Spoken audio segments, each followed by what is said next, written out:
Welcome to Artists Rising. Today we are talking about overcoming obstacles and working through creative blocks. And by obstacles, that can really mean circumstances, thoughts and limiting beliefs, strong emotions that we're not really sure how to work through. So anything like that comes up and keeps you from actually showing up in whatever creative medium you love, and just as sort of blocking you from being your best self and just being vulnerable.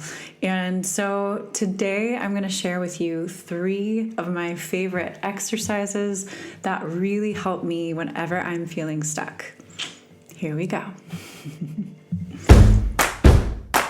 Welcome to Artists Rising. This podcast is for artists to learn more about cultivating creativity and fostering mental and emotional health.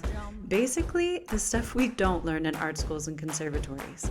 My name is Jenny Rebecca, and I am here to empower and equip you to go forward in pursuing your creative dreams with more confidence, resilience, and freedom to show up and do what we as artists do best.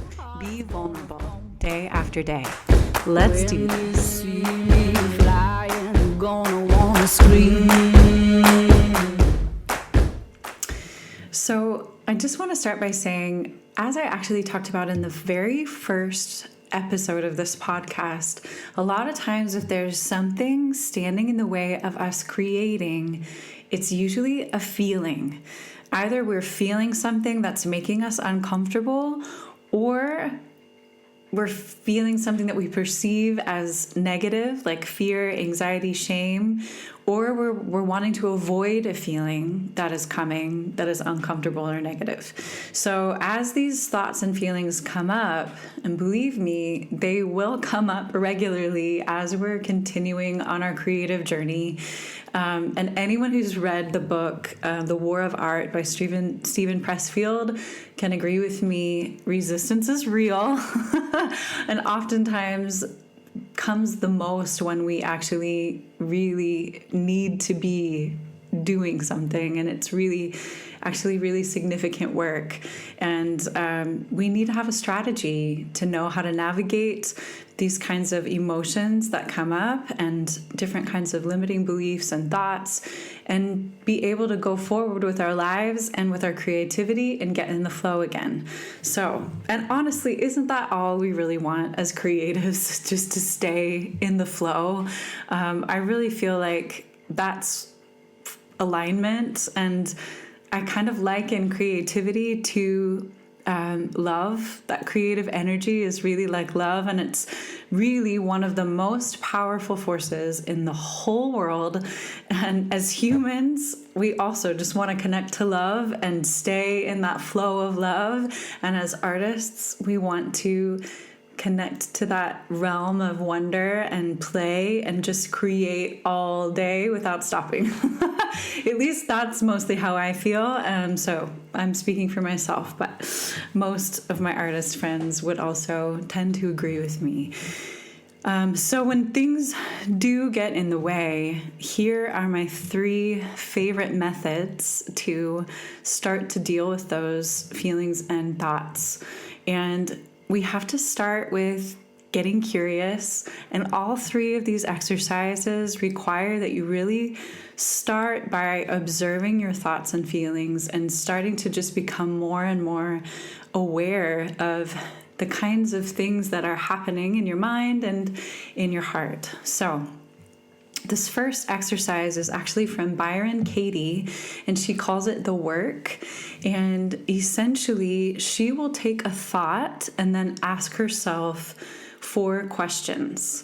And so, let's see, you could take a thought like, I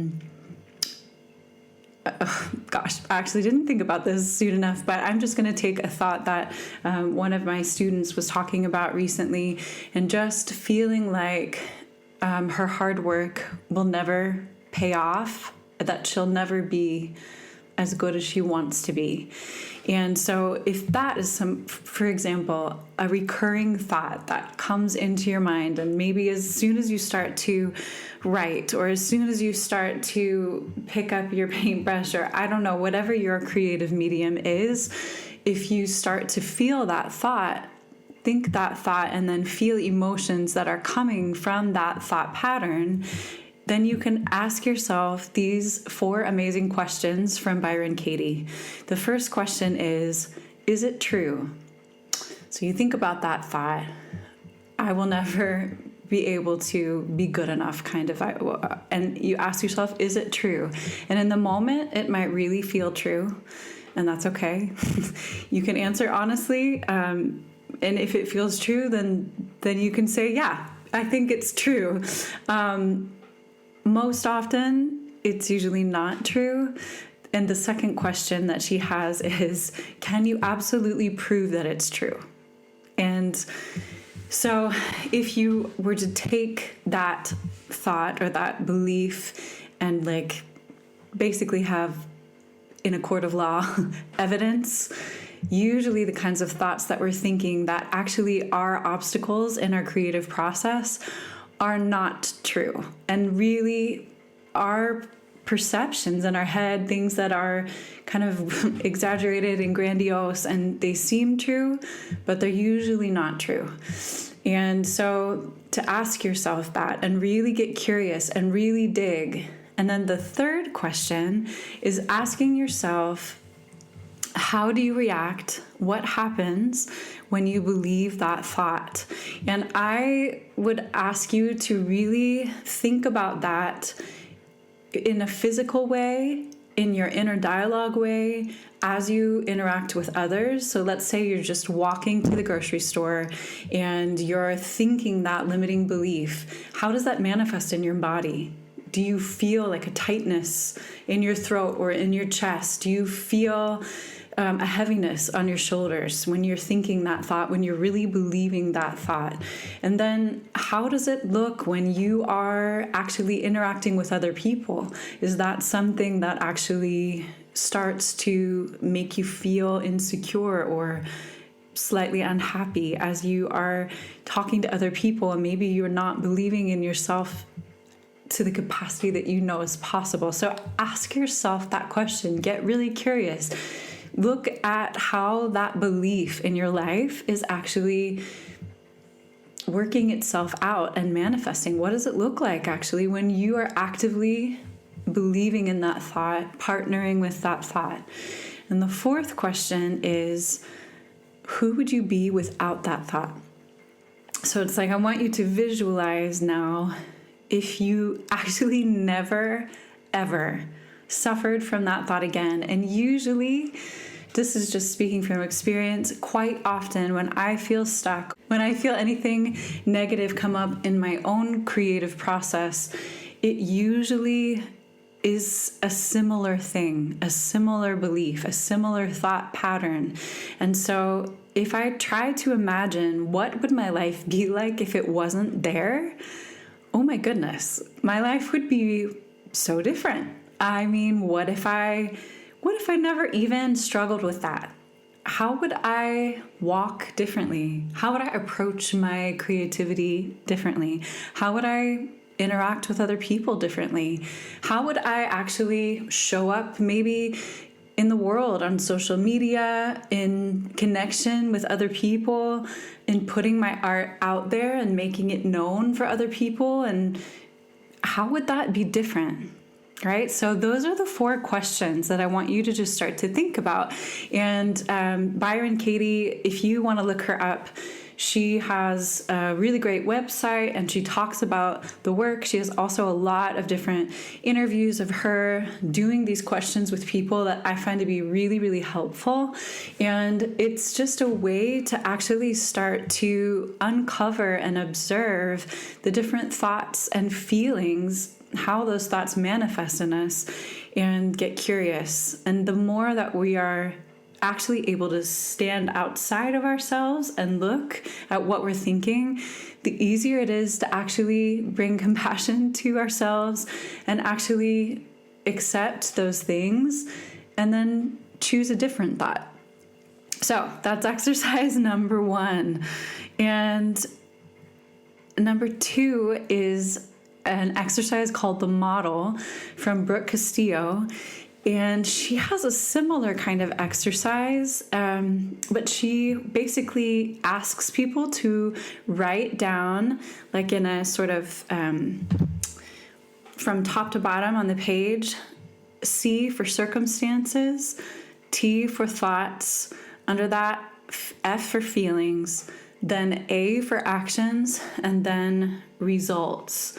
So you start again, maybe with, you ask yourself, what are you feeling or what are you thinking?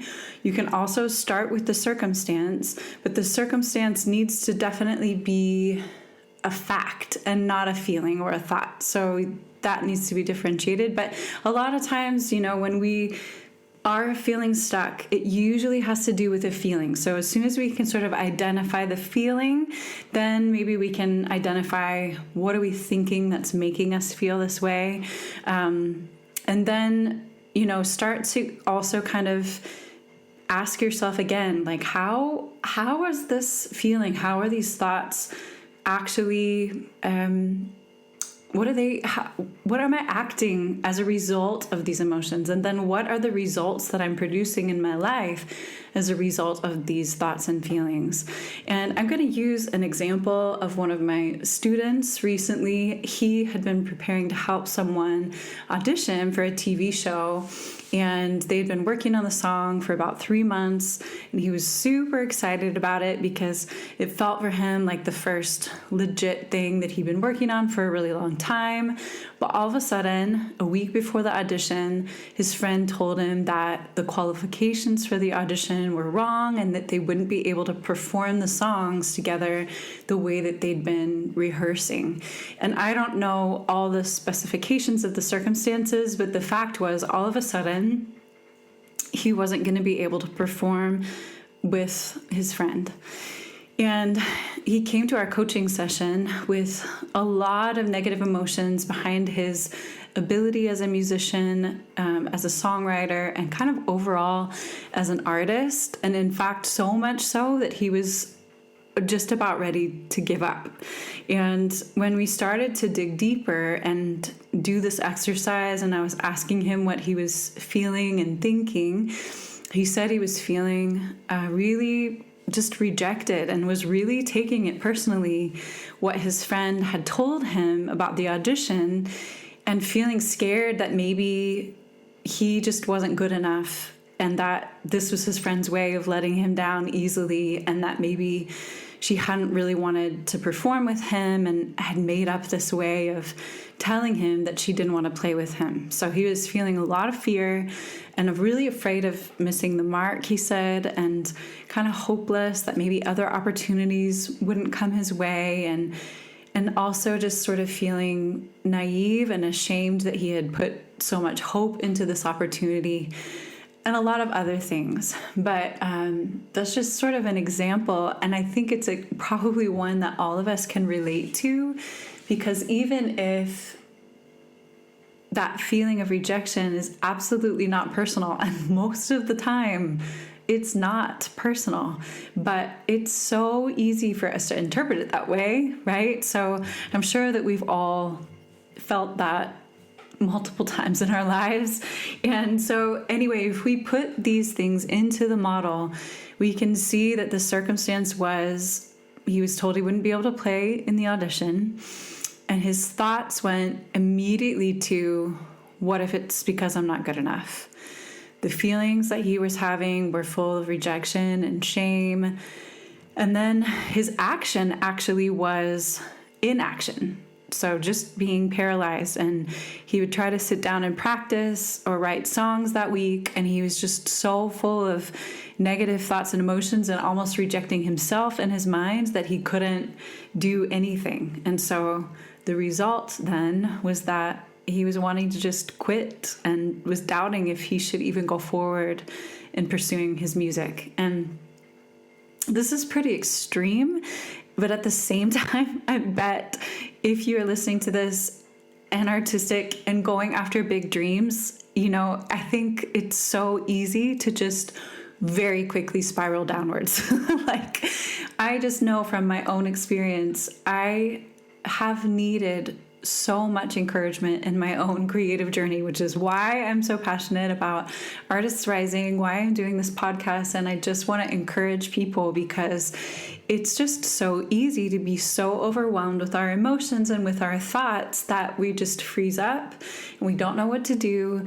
And so we just can spiral downwards, and sometimes it can paralyze us for years at a time. Sometimes less. Hopefully, the more that you are able to kind of listen and integrate different kinds of exercises like this, then you can start to get a practice so that you can eventually start to know how to coach yourself through these kinds of things and really not be afraid of feeling all the different emotions. So that's definitely why we're doing this.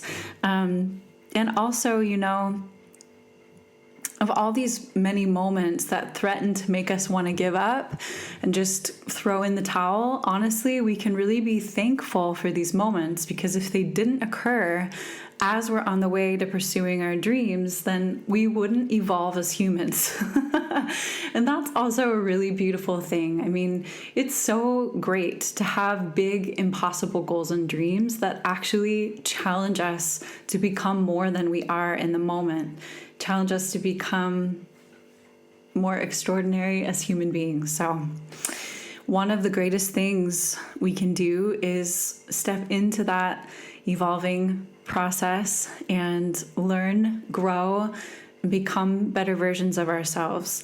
But it's not easy. And if it were easy, then everyone would just be doing that and dreaming big. So anyway, back to the model. This is really a great way, just as Byron Katie's The Work, these questions can really be great because we can really step outside of ourselves and take a look at what we're thinking and feeling and see as well what kind of results we're producing and creating in our lives. And we can also take a step back and ask ourselves, is this what I want to create? Is this the kind of life I want to live? Because ultimately, you get to decide that. And that really is the good news. You get to choose your thoughts. You get to choose your emotions. And you also get to decide what all of your thoughts and circumstances mean to you. And you get to decide how to respond. And that's really, really wonderful news. So with the example of my student, we talked through what was happening and essentially filled in the model.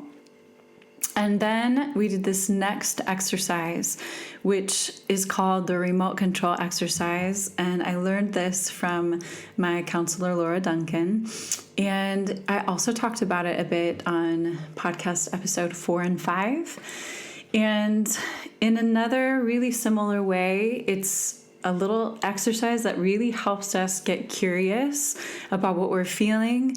And then even more importantly, helps us bring compassion to those emotions and really just feel through the discomfort and our pain. And that is really something that honestly, I really feel like is the key, is not being afraid to actually feel our pain. I think most of the time we suffer much, much more from being afraid to feel our pain and resisting feeling our emotions.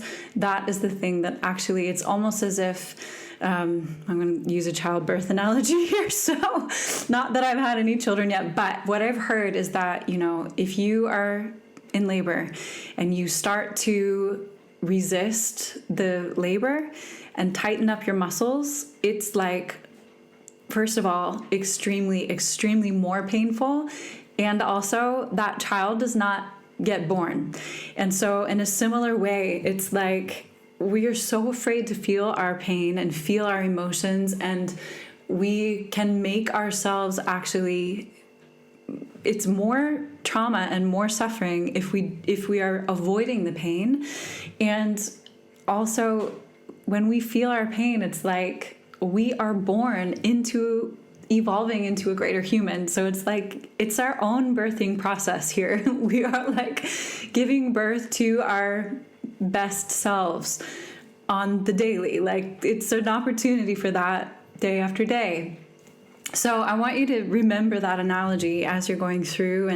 And also, there's a really famous quote that is one of my favorites from M. Scott Peck in The Road Less Traveled. And he talks about how basically all mental illness stems from our avoiding pain. So to the degree that we avoid pain, that is the degree that we're also mentally ill. And that being said, and you've probably heard me say this before, we're all a little bit mentally ill at times, because nobody likes to avoid pain, right? I mean, nobody likes to feel pain. Nobody likes to jump right into feeling discomfort, right? We want to avoid it most of the time, and we are really good at it. We've made so many ways to avoid pain and distract ourselves and become addicted to various things that can numb us, right? But I'm telling you, this next exercise is a key because it helps you actually feel your emotions. And always after I practice this, and I practice this almost every single day, sometimes multiple times, as I'm feeling my emotions, it's almost like the emotion is a vibration, and it just, as I feel it, it releases, and I get lighter, and I'm not afraid of the emotion anymore, and the pain is gone. So, the remote control exercise, you push pause, like you've got a little remote, you just push pause and like let the circumstances of your life just freeze for a second.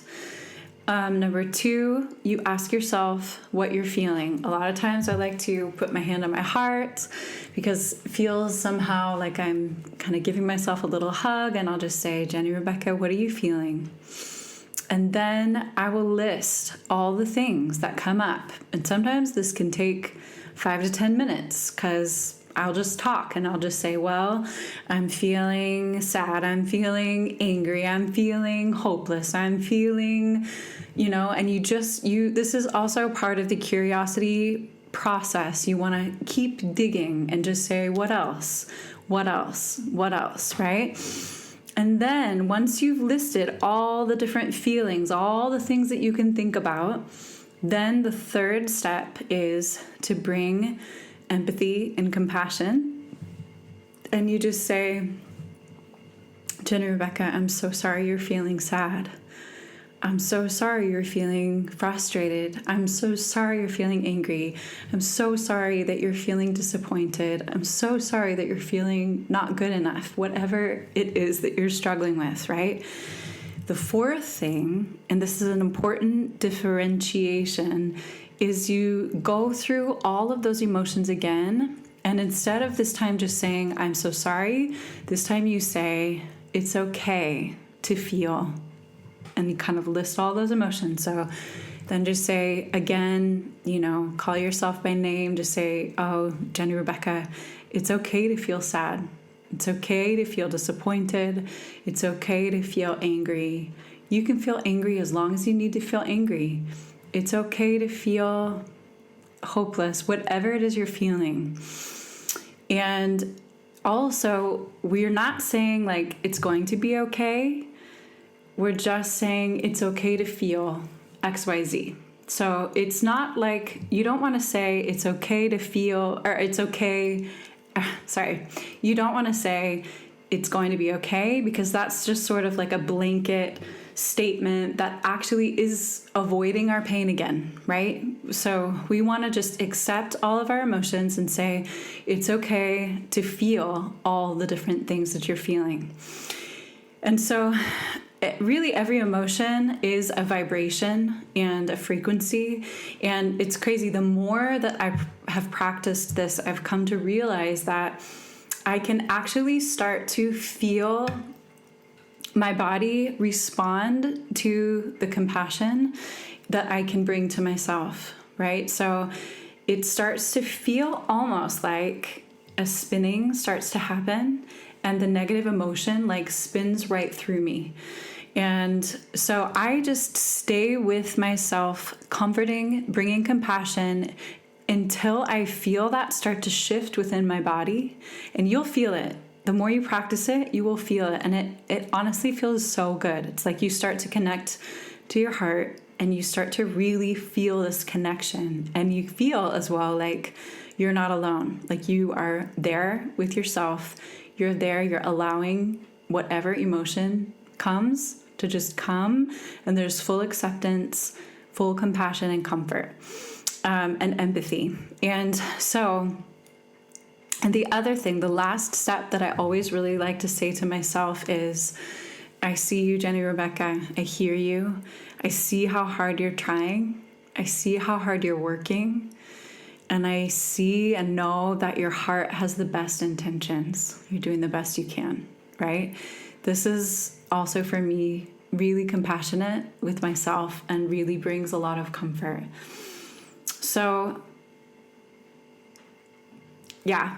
This exercise is really, it's changed my life, to be honest. And the other exercises too have really helped me to start to kind of take a step back and really start to examine what are the things that are actually fueling my actions? What are the thoughts and the emotions that are driving me to do the things in my life that I'm doing and creating the results that I'm experiencing in my life? And starting to empower myself to actually change those if I want to change them and start to create anything I want. And that's an exciting, just super exciting thing to be able to create the life that you dream about, and not just your creative dreams. Like obviously we want to continue to go towards that, but creating your experience as you start to go towards them so that you're not just striving and feeling hopeless all the time on the way to your dreams, right? So the other thing that I want to just say to you as encouragement is the only thing that is standing between you and your creative dreams right now is discomfort. And I don't know about you, but for me, I feel like that's really, really good news. And the more that we can start to actually be okay with feeling all the things that come up and not being afraid to feel our emotions, that's actually true confidence right there, is just not being afraid of feeling all your emotions. And you can face anything from that place. So knowing that there's going to be discomfort, and also knowing that you get to choose what that means. If circumstances come into your life, you get to choose how you're going to think about it. You get to choose if that actually is something that's going to paralyze you, or if you're going to have a different perspective about it. So that is all for today. We're going to wrap up now, and I also will be talking on another episode coming up about more about the model and how we can start to create the life of our dreams using these kinds of exercises too, and using thoughts and creating things with thoughts and emotions to get the results that we want. So that's going to be exciting as well. And yeah, just want you to also know that if you want a little worksheets, you can go to my website, and if you look up jennyrebecca.com/obstacles, I will have a little worksheet that you can download, a free PDF, so you can kind of have a way to fill in the work, the model, and the remote control exercise.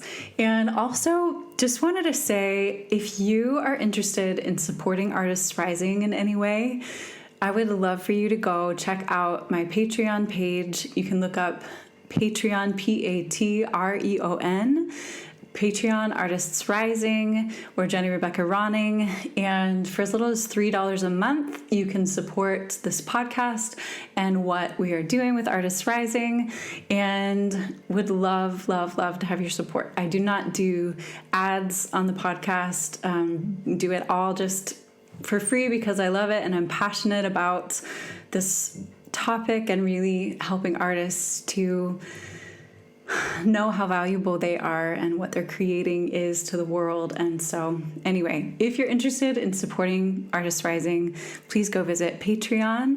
And also just want to say, if there are any songwriters listening right now, we're getting ready in the beginning of March to start another singer-songwriter mastermind. So if you would like to jump into that and have weekly coachings, weekly group coachings, you can message me and I'd be happy to let you know more info about that. So lots of love to you wherever you are today. Welcome to Artists Rising. This podcast is for artists to learn more about cultivating creativity and fostering mental and emotional health. Basically, the stuff we don't learn in art schools and conservatories.